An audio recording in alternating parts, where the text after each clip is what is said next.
Hi guys, in this tutorial I will explain to you how to delete a blank page you can delete in Microsoft Word dealing with an unremovable blank page in Microsoft Word. So let's start how to do it. Click on View option. Then select Navigation pane Show. After selecting Navigation pane you will see your all pages on the left side. Now select your blank page on the left side, and then press Ctrl and G on your keyboard. This will bring up the Find and Replace. Go to Window in the Page Number field, and type \page. Then click on Go to option. And then click Close option. After that press Delete on your keyboard, and your blank page has been deleted.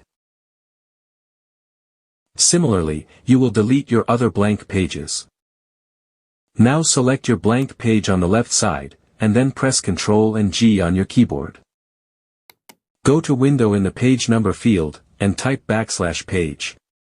Then click on Go to option. And then click Close option. After that press Delete on your keyboard, and your blank page has been deleted.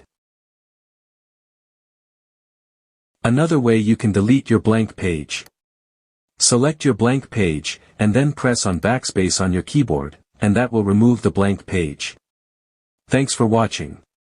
If you think this video is helpful for you, please like that video and hit the subscribe button to get more update video.